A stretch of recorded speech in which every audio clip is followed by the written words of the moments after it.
Ya, Assalamualaikum warahmatullahi wabarakatuh. Selamat pagi teman-teman semuanya. Hari ini kita akan membahas tentang eh, irisan pada bidang. Jadi, melanjutkan materi yang kemarin, ya. Materi yang kemarin kita membahas tentang irisan bidang pada kubus. Sekarang kita akan membahas irisan bidang pada limas, seperti itu. Ya, menggambar limas atau menggambar irisan bidang menggunakan bidang diagonal pada limas, ya. Definisi, bidang diagonal limas merupakan suatu bidang yang melalui titik puncak dan dua titik sudut pada alas yang tidak berurutan. Definisi tersebut memiliki akibat bahwa limas segitiga tidak memiliki bidang diagonal, ya. Sebab, ya, kalau misalnya kita mengambil sembarang dua titik sudut, ya, maksud saya, yang dipilih pasti berurutan. Kenapa? Karena titiknya hanya 3 pada alasnya, seperti itu. Ya. Mungkin lebih jelasnya nanti akan saya beri contoh, ya. Nah, bagaimana melukis irisan bidang alfa dengan menggunakan pertolongan bidang diagonal? Ya, perlu kita ketahui bahwa perpotongan dua bidang diagonal pada limas merupakan suatu garis. Ya. Pada gambar bidang diagonal TAC dan bidang diagonal TBD, perpotongan atau berpotongan ada garis TM seperti itu, ya. Nah, ini yang dimaksud dengan bidang diagonal itu adalah, kalau saya jelaskan tadi, ya, jadi ini titik puncak begitu, ya. Jadi bidang diagonal limas itu merupakan suatu bidang yang melalui titik puncak, titik puncak T dengan dengan atau dengan dua titik sudut yang ada pada alas, ya. Jadi titik puncak, jadi bidang diagonal limas itu merupakan suatu bidang yang melalui titik puncak, titik mana T, dengan dua titik sudut pada alas yang tidak berurutan.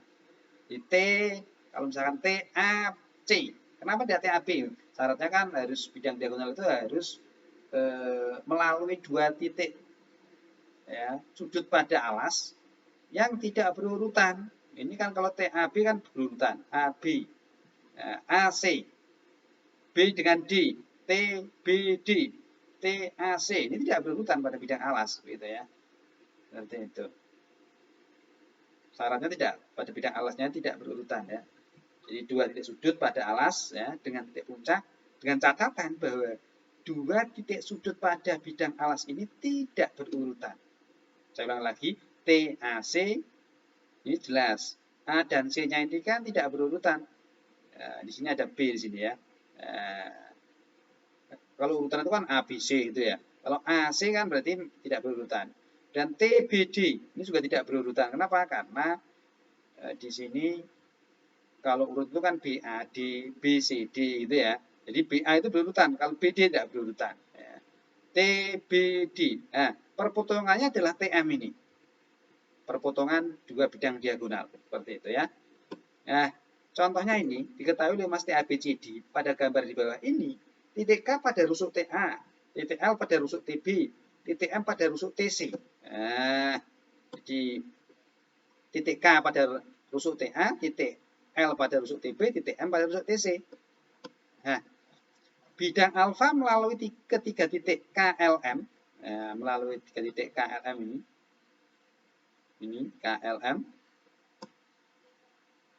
dengan pertolongan bidang diagonal, lukislah irisan bidang alfa KLM dengan bidang atau dengan limas T ABCD, gitu, ya. Kita diminta untuk melukis irisan bidang alfa KLM, gitu, ya, dengan limas T ABCD. Nah, sekarang penyelesaian. Langkah pertama, ya, lukis garis potong bidang diagonal TAC, ya. Jadi bidang diagonal TAC dan bidang diagonal TBD. Ya.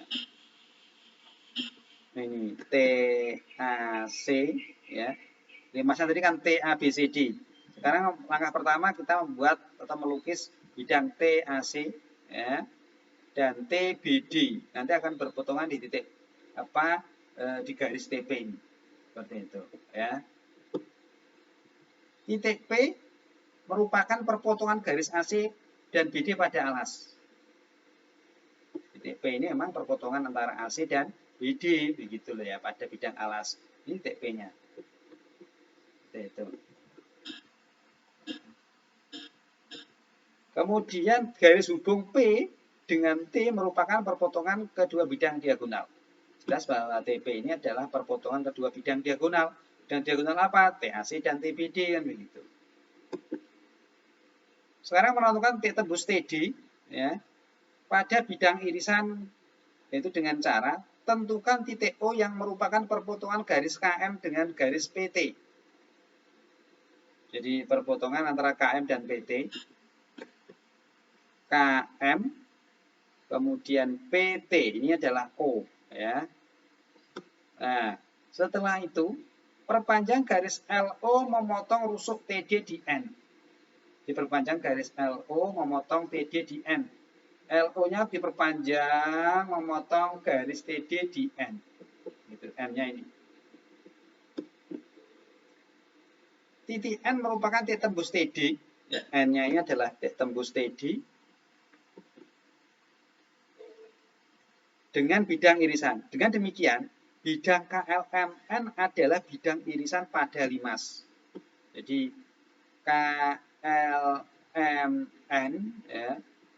Jadi apa? Bidang KLMN adalah bidang irisan pada limas ya. KLMN ya. Seperti itu ya. KLMN. Seperti itu ya.